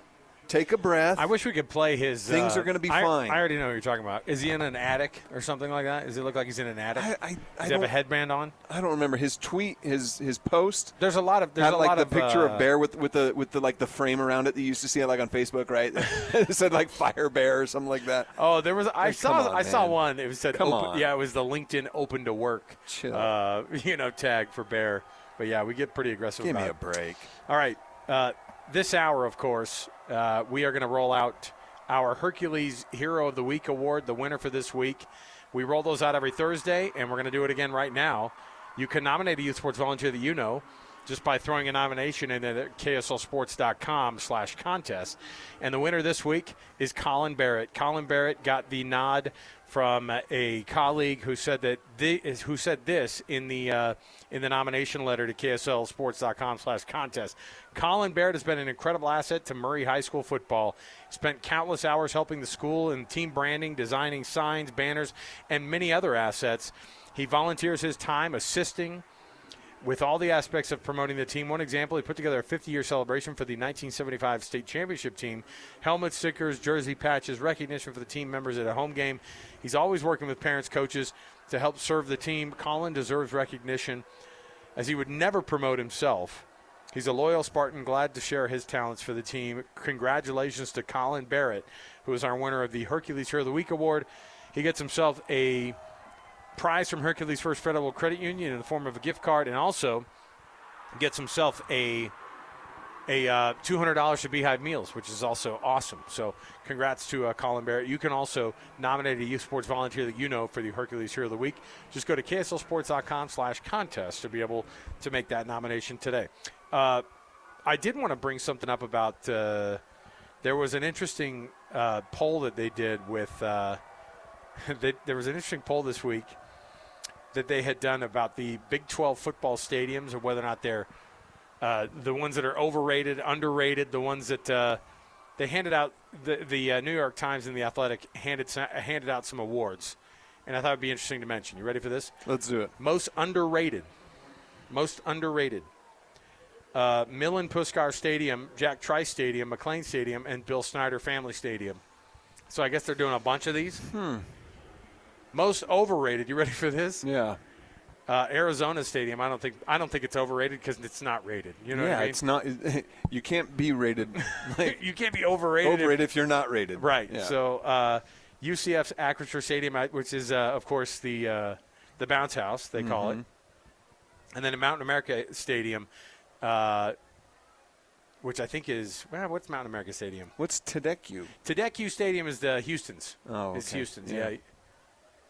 Oh, ASU's Mountain America. Oh, why? See again, overrated. That's a great place to go play a game. It is. It's loud and it's awesome. Maybe it's expensive. It's kind of tucked right up against the. Okay, best location, which I thought was interesting, was Folsom Field. It's a nice location. Yeah, but I think you've got two there. stadiums here that actually are better looking. 100%. 100% agree. In Boulder. Folsom has more of that college town feel with the stadium tucked in to the hillside too. They got influenced by the second quarter weed smell. That's I'm sure is happening. Yeah. Most intimidating is Jones AT&T Stadium. Okay. Best looking is Ammon G. Carter Stadium. That's a freaking lie. Ammon G. Carter Stadium, where TCU plays, is not good looking at all. It's a cement fortress. It is not good looking. I've been there. I don't know what the deal is. And then best dessert was LaVell Edwards Stadium.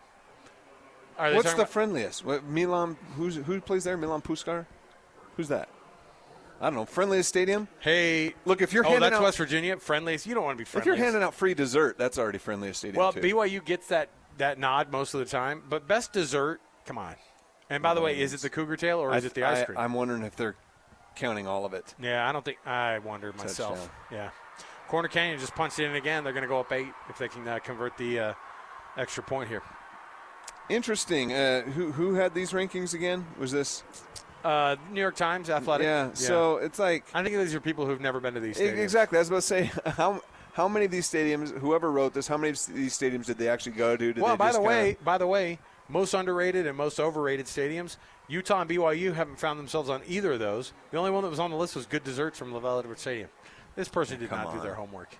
Best atmospheres in the Big 12. And look, I'm not going to act like I know. Atmosphere in terms of like loud crowds, all that. Everything. Utah should be right there. Right at the top. BYU's right at the experience down there in terms of how much fun it is, like for people who are in the stadium. That experience, I think, is right there. Yeah. So, all right, we'll take a break. We'll come back. We've got more to go around the corner. Nine and a half minutes left in this second state championship game here at Rice-Eccles Stadium, the 6A edition. Lone Peak right now trailing Corner Canyon 28-20 in the fourth quarter. We'll come back. We've got more to go around the corner. Stay with us. Top 10 is next. 97.5, the KSL Sports Zone. Nobody gets you ready for Utah football more than the KSL Sports Zone. Ready? Kyle Whittingham and the Utes return home for a battle against Kansas State. Your home for the best coverage of Utah football is right here on 97.5, the KSL Sports Zone. You're locked on to JJ and Alex on 97.5, the KSL Sports Zone. Rosanna. Sam, come on, man. Hey, guess what? That's my job. Hey, guess what? I have on very good authority. Wow. Yacht Rock? Kenan Pula, 4-star, who's headed to Utah. Yes. He's wearing BYU gloves in this game. Really? Yes. You do not have that on good authority. I do. Are you kidding? Not even. He wore CU gloves last week, though, so University of Colorado. So, but now, hold on a minute. I'm assuming these are the places is all he the visited. swag he got on his visits, right? That's a pretty nice, those are some pretty nice gloves, dude. So, anyway. Sam, you ready for a top 10? Let's do it. Napolis, you ready for a top 10? I won't Google this time.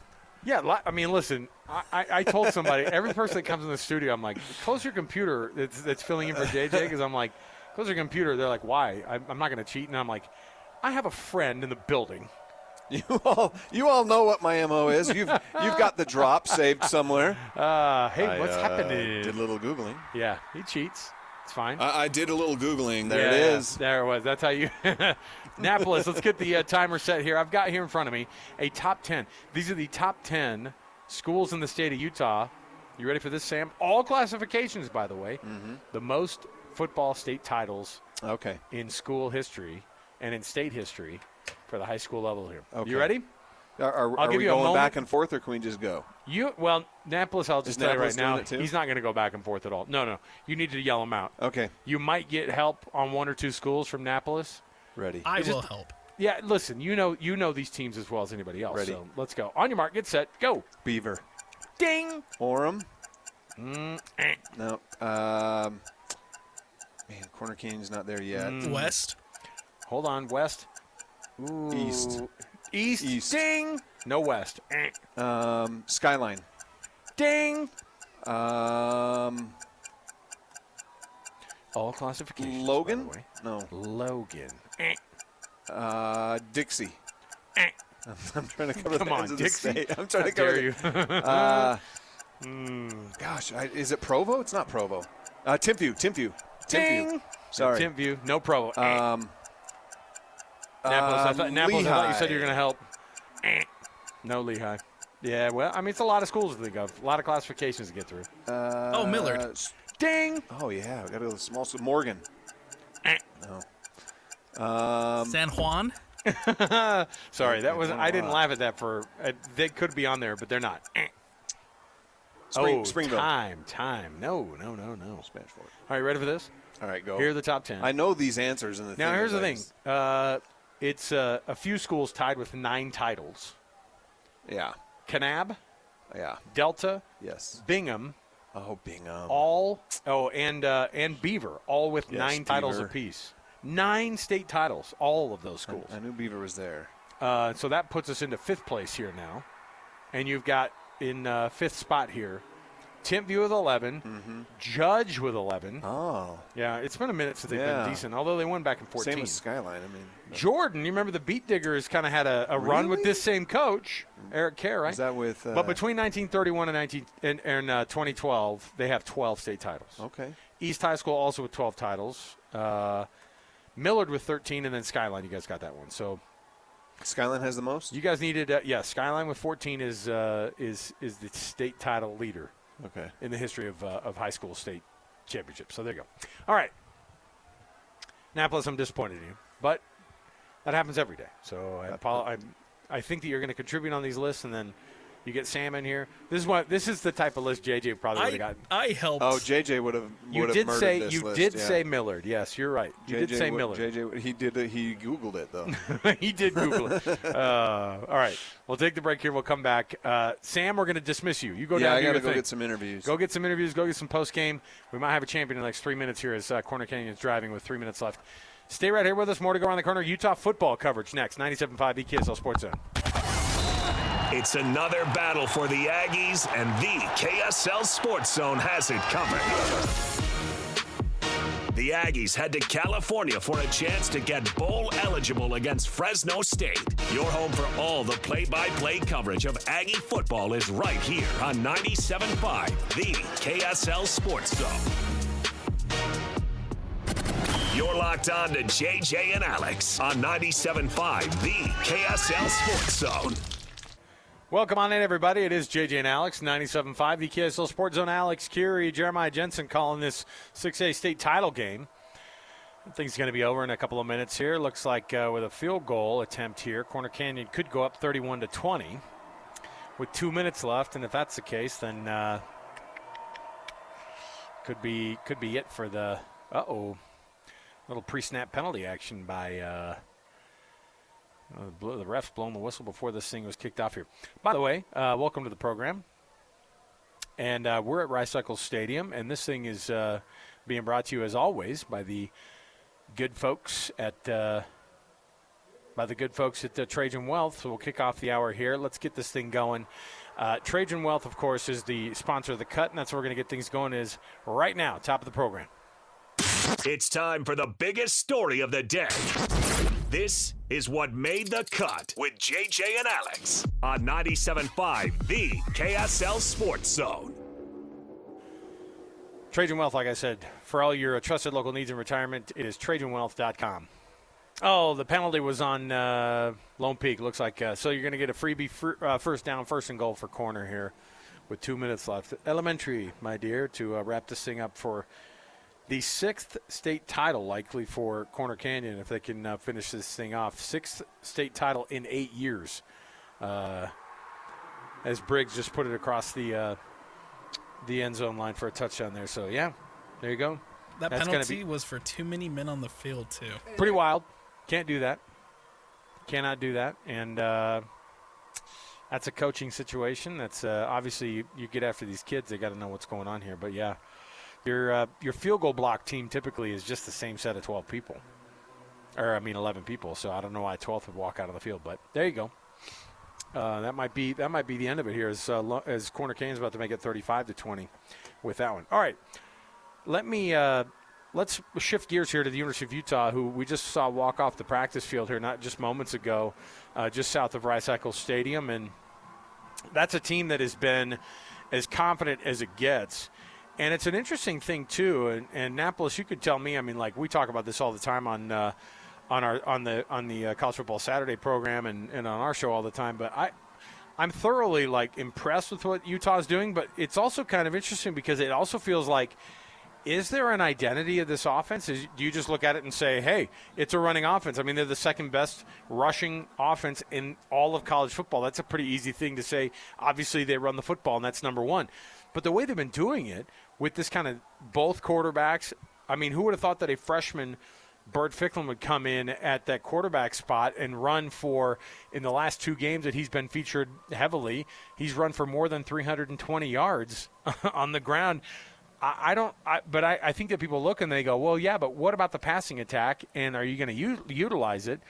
What is the identity of the offense? Is it just easy enough to say that they run the football and that's it? I think earlier in the season it would have been nice to maybe get some semblance of the passing game going and have a little bit more balance. But right now, if it ain't broke, don't fix it. And if you're putting up 250-plus per game, that rushing attack for Utah is what's giving them and what's allowing them to be as dominant as they are right now. Yeah, and they're really putting up 300 a game, right? I mean, that's the reality of it is they're putting so many yards on the field, and they're also winning by 30 points a game.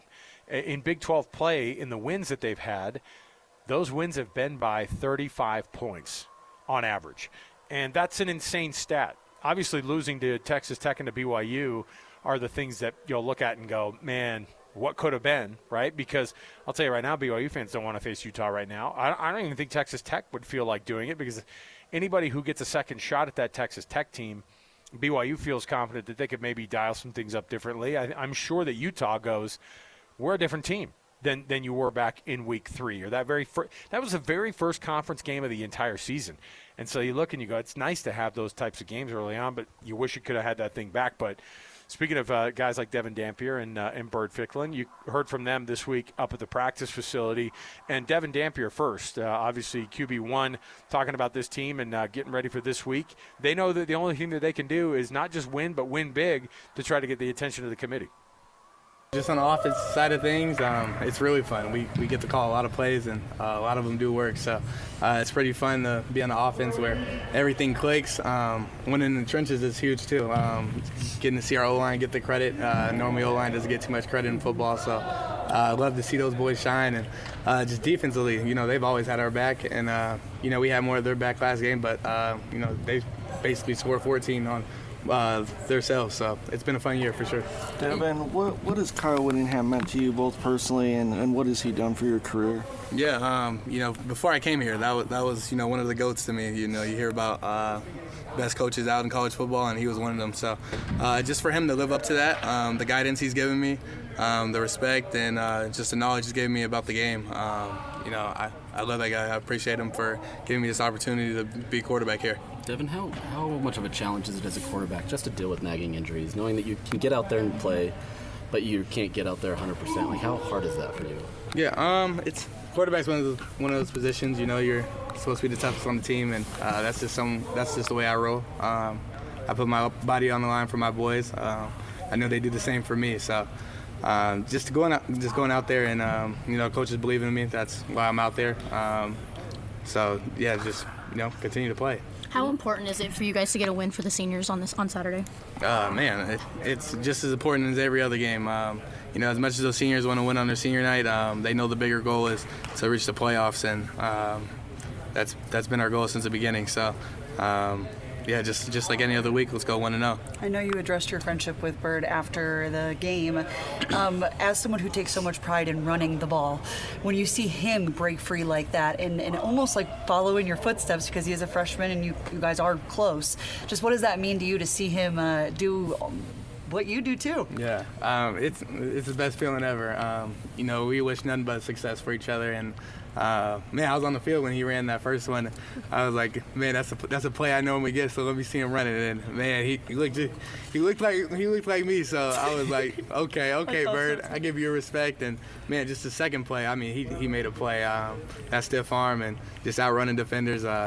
Such a talented kid, so future's very bright for him. Dev, can you talk about the job Coach Beck has done in managing you two together? Like, it's kind of unique that you have two quarterbacks playing as much as you guys are. Just can you talk to Beck's job and what he's done to kind of instill that in you guys? Yeah, I think that's something very talented about Coach Beck. That's why he's keeps moving up the way he is. Finds a way to make things work with whoever's in the game, and he knows how to get his stars the ball. And when he finds those people that create positive things on the field, let's give them the ball. Let's put the best players on the field at once, and let's go score. So that's his mentality, and I think he does it the best there is. Do you feel like this team kind of really rallies around, like, it doesn't matter who gets the ball as long as you guys continue to win? Like, is that truly part of this culture here? Yeah, I think that's the best thing about our locker room, honestly. Whether we run the ball more or pass the ball more, obviously one side doesn't get the touches they like, but just to be able to go in and, man, as long as we leave 1-0, that's what's most important to everyone. So just to come in here today, no complaints. Receivers very happy to block for our running backs and things like that. That was great to just be able to feel today. Last one. What's one more in Rice Eccles mean to you? It means a lot. Man, they've been there for us since the beginning.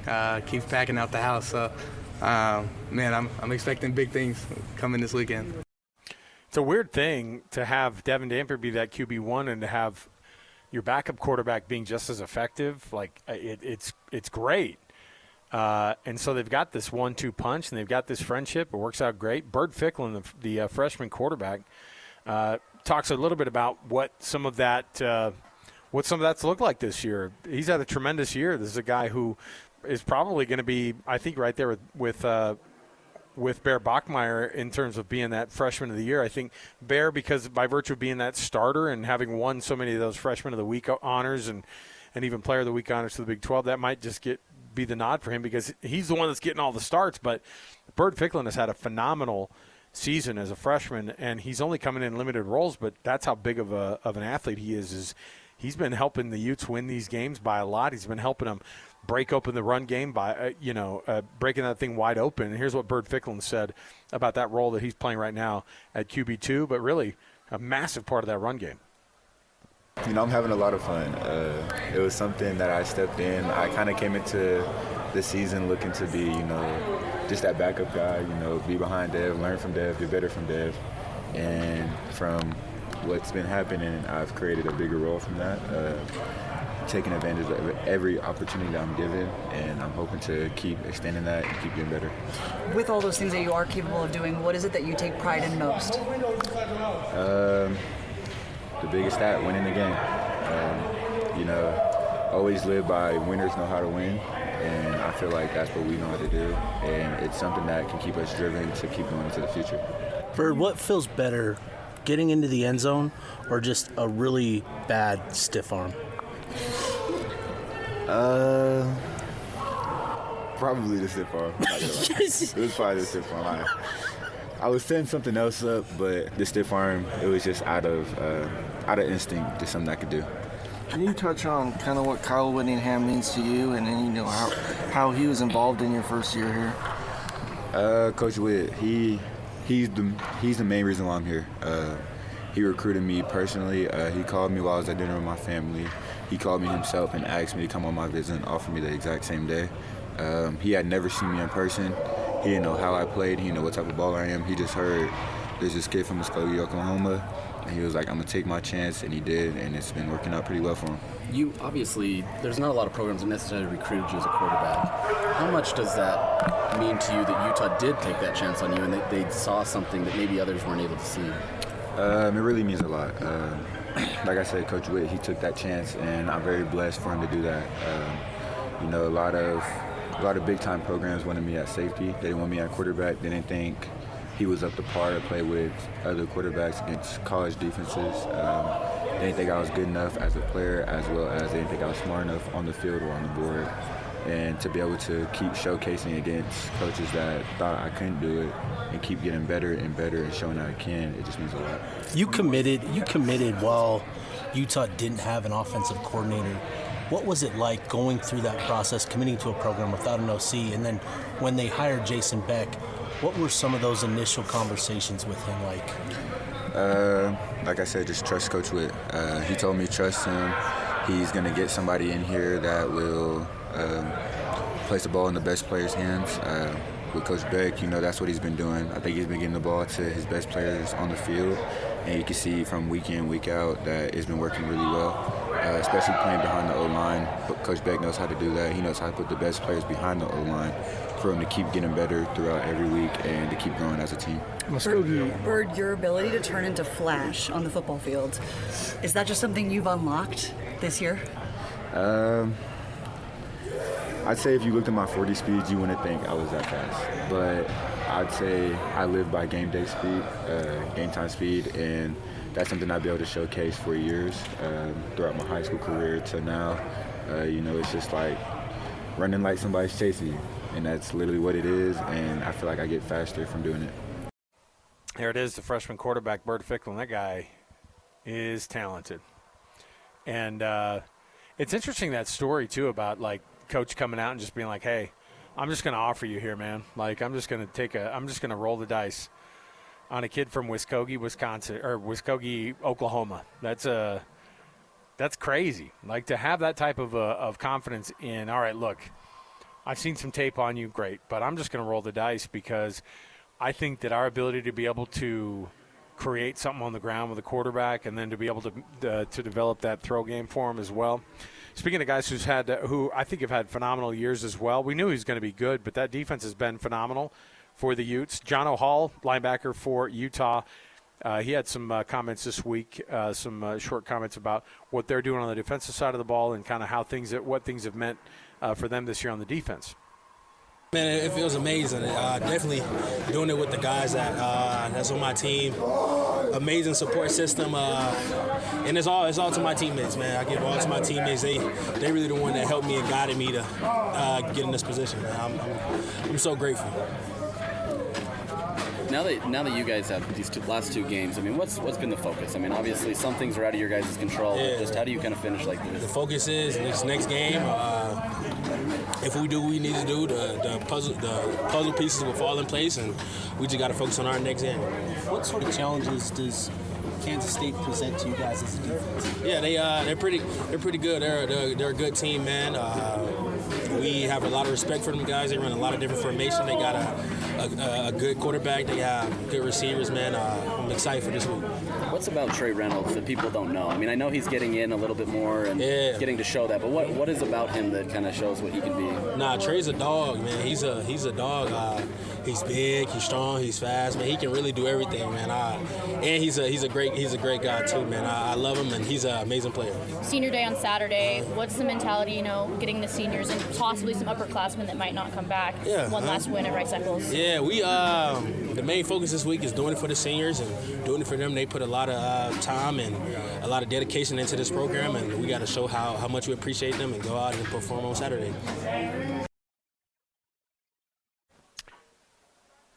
John O'Hall, linebacker for Utah right there. This one just went final. It's official. State champions, Corner Canyon High School. Corner Canyon, their second three-peat in the last 8 seasons. So they're 6 of 8 in the last 8 state championships, and they were in the other 2 state championship games as well. So they have been to 8 straight state finals, and they've won 6 of them. This time over Lone Peak. I wonder how many of those Annapolis were over Lone Peak just in the last little while. Like, honestly, it's pretty crazy to think of how much these teams have been able to maintain this level of success. Like Eric Kerr, what do you make of that? Like, do they treat a guy like Eric Kerr like they do in Texas, where if you have a dynasty, then they go, you know what? Maybe you're the next Weber State coach. Like, is that the kind of thing? Does that happen here in the state of Utah? We've never really done that kind of thing before. I think somebody should be able to take a gamble on him, considering just everything that he's done the last couple of years. Right, knows how to recruit, man. I'll tell you what. Oh, absolutely. You talk about a guy who can kind of just pull any of the strings that he wants. You think about the big names that have come down to Corner Canyon. There were moments during this game where you had the Lone Peak student section. There were a couple of players that have played at Lone Peak before and now play for Corner Canyon, and so it was like traitor. I would love to see what that transfer portal looks like for Corner Canyon and for Lone Peak, frankly. I mean, you think about a lot of these teams that have made, big impacts, across the board in the state of Utah. It's crazy how good the state high school football has gotten over the years. But now you've got yourself a 5A matchup. What's the wisdom on that one between Springville and Orem? This is a all Utah County battle next hour, and this one's going to be. I don't know. I'm just hoping it's a good game because the first game stunk so bad between Ridgeline and Green Canyon that this game, the 6A game, got pretty decent. The final was 35-20. In the end, you got Corner Canyon pulling away. But I just was thinking to myself, I hope that this next game, give us an overtime or something. Let's get this thing going. I like Springville. I think they run the ball really well. Lisiati Valetti is a phenomenal running quarterback. But Orem, man, they got a lot of talent. I really like what the Tigers have built down there. We'll see how that thing goes. And Orem, of course, has had some mixed success over the last handful of years, getting back to the state championship game this year and trying to win that 5A state title. Let's take a break. We'll come back. We've got more to go on the program. And when we do come back, we've got ourselves an NFL Blitz. We're also going to get you ready for Mammoth hockey coming up at the top of the 6 o'clock hour. Don't want to miss that. And we're also just a few minutes away from that 5A kickoff, like I said, right here at Rice Eccles Stadium. You can stream all of that at KSLSports.com. You could download the KSL Sports app or the KSL Plus app to be able to watch that from anywhere. And then JJ and Sly will have that call on the stream. All right, we'll take a quick break. We'll come back. More to go. 97.5 KSL Sports Zone. All the latest news and notes from the league and the locals in the NFL. JJ and Alex bring you the NFL Blitz on 97.5, the KSL Sports Zone. All right, everybody, welcome back. RGS Exteriors is where you can find Hans and Scotty tomorrow for a Football Friday from noon to 3, 4235 Farm Road in West Jordan. That's all you have to do is hit them up. Right there, Hans and Scotty on a Football Friday at RGS Exteriors. That's from 12 to 3. All right, let's start off here with a little bit of an NFL Blitz. Alex Napolis, our producer. Oh, we're watching Corner Canyon. They just received their state championship trophy there at midfield. And we're already watching the specialists warm up for Springville to be able to get this thing going against Orem for our final state championship game at Rice-Eccles Stadium up here in Salt Lake City. All right, let's start things off here. Thursday Night Football, Bills at Texans. Good game tonight, Napolis? Or, I mean, I guess because the Bills have a lot kind of on the line here. This is not really a time for them to – they've been struggling a little bit, and – the Bills are a good team, but they're also in second place by a kind of a good chunk at the AFC East, thanks to Drake May and the Patriots. So I don't know how big of a game this is, but on a Thursday night. But look, Josh Allen with Thursday Night Football, people like that kind of stuff, don't they? Yeah, I think you'll take Josh Allen in primetime.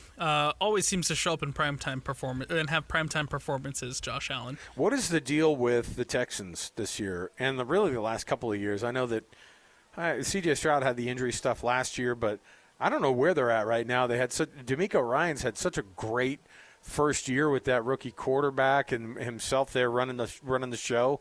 But this is not a playoff team currently if they go this way, and I don't know if they're going to get any better. They've been disappointing, man, and I don't know if it. I think it starts with C.J. Stroud. The reality is, I don't think we've seen rookie year C.J. Stroud since his rookie year. And I know Jalen Daniels got hurt this year, but maybe there was like a little bit of that sophomore slump hangover that he was having this year before the Commanders shut him all the way down after he got hurt. But, yeah, I mean, I don't know. I don't know how guys – if teams, like, just don't know who the guy is and then they come in and so they're able to kind of surprise you, and then year two they're like, no, we know what this guy's made of. I'm not exactly sure. But I would love to see a nice Thursday night game between the Bills and Texans. Joe Burrow was a full participant in practice, speaking of guys who've been out for a while, speaking of teams that need a big-time boost. Joe Burrow, I mean, I don't know if coming back this year is going to do anything for the Bengals, but Joe Burrow being back is good for the NFL. He's one of those big-time quarterbacks, obviously. Good for the NFL, good for the view numbers, but I think it might be a little too late for the Bengals. Sitting at 3-7, you might have to see like another miracle that you saw the Bengals have last season, where they just barely missed out.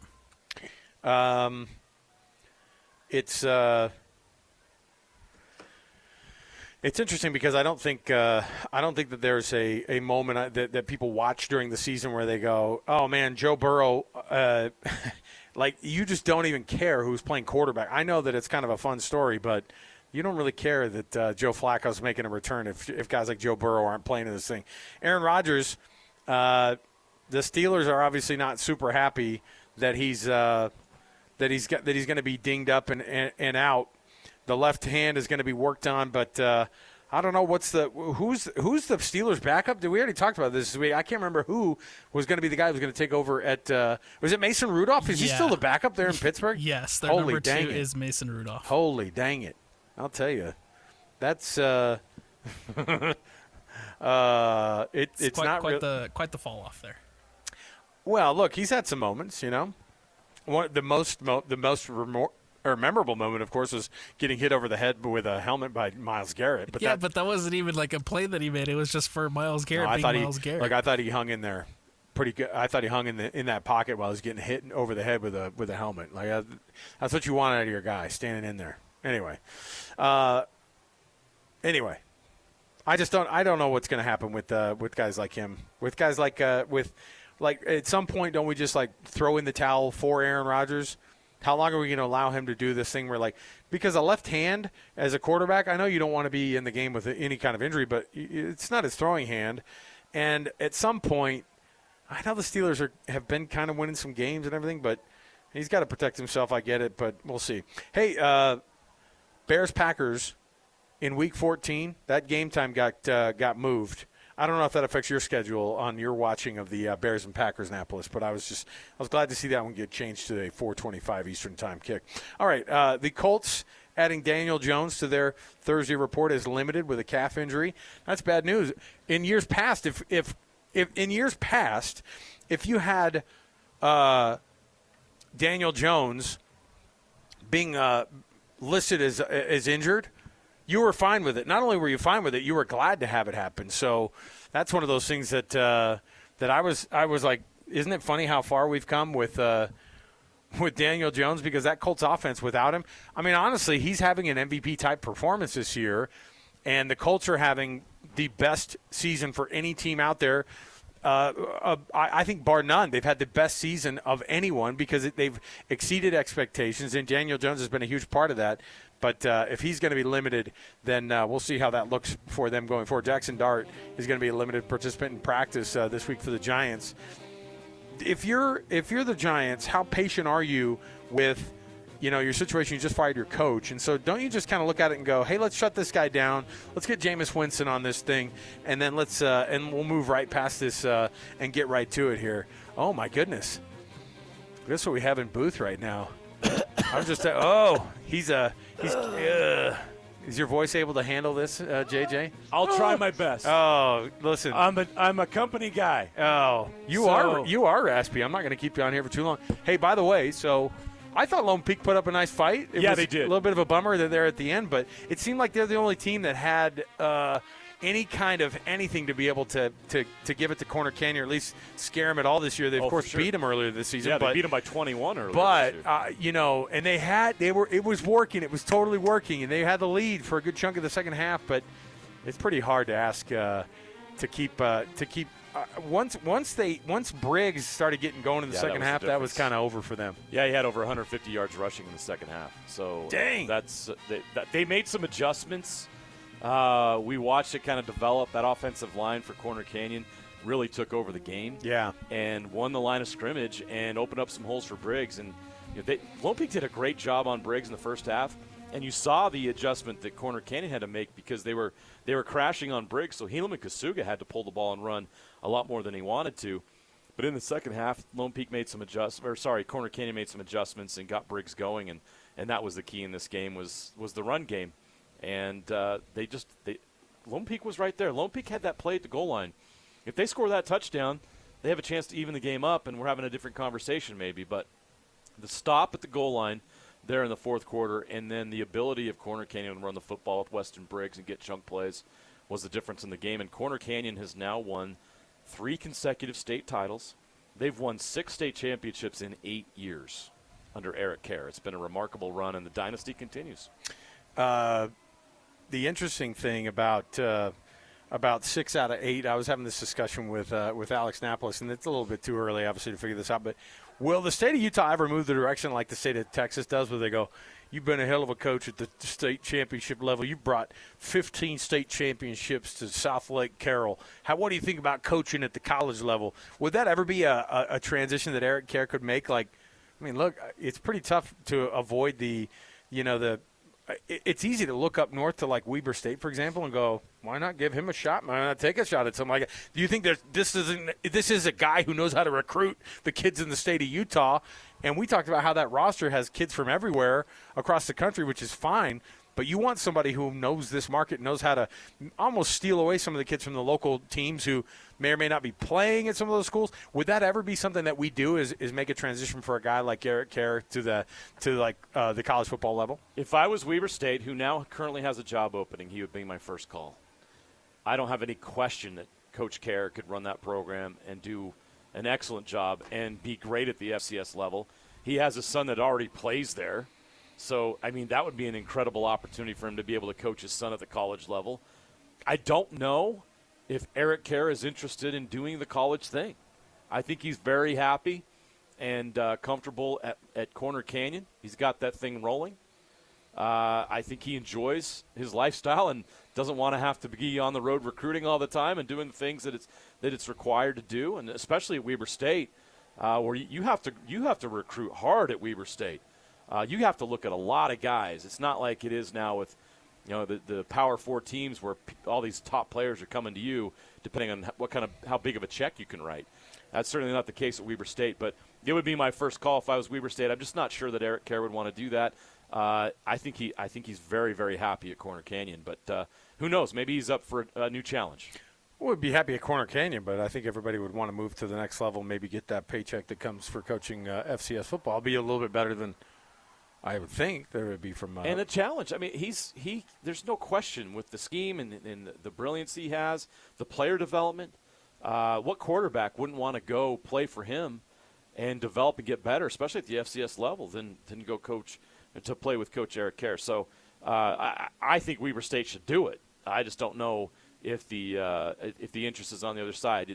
I'd have to ask him, and I don't know if he'd give an honest answer at this point. He's celebrating a state championship right now, and they're primed for more.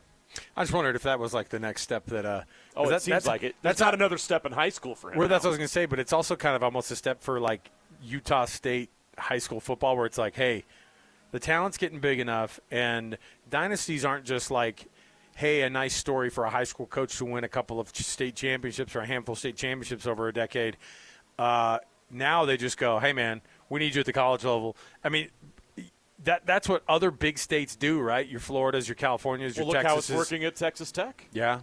Joey McGuire, Cedar Hill is the high school that he coached for a long, long time and brought them to national prominence, and it was good enough to where they thought, well, let's roll the dice on him. But the Dodges are both coaches who I think which one was it? Was it Tom Dodge who coached at North Texas? It didn't work out, but he was that South Lake Carroll guy. His dad coached at Westlake, which is like another like historical, Nick Foles played there.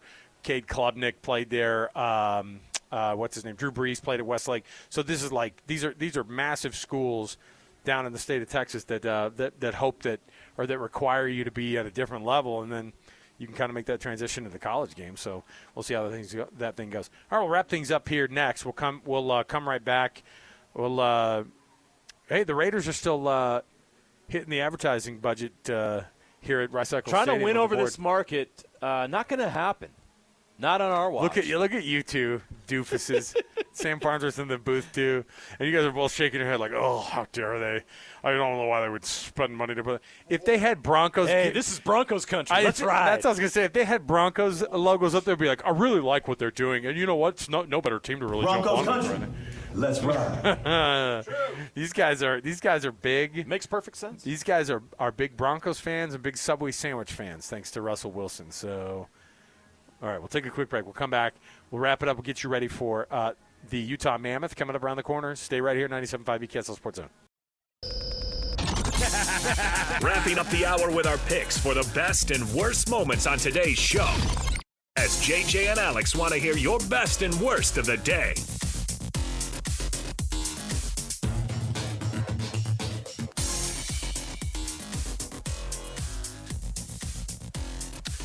All right, everybody, welcome back. JJ and Alex, 97.5 the KSL Sports Zone. Thanks for being with us on the program. Just a short time here for us to be able to get to this portion of the show brought to you by Doug Smith Dealerships in American Fork, Spanish Fork, and in Linden. Nobody knows cars like Doug. And also, last time for us today to be able to tell you about Kenny J's Barbecue. Skip the stress of Thanksgiving and get yourself some slow smoke perfection. How about the smoked turkey or how about the smoked brisket? 801-230-5396. That's 801-230-5396. Vegas Knights coming to town. JJ, what do you think about this one? How does this one end up for the Mammoth tonight? Try scoring more than 2 goals in a game, and we'll talk. Oh, Get boy. a win. Oh, boy. You're at home. Let's do it. Well, by the way, you've got the pregame coming up right now, so stay right here tuned in. For JJ, thanks to Sam Farnsworth and myself, Alex Kirry, and Alex Napolis, 97.5 the KSL Sports Zone.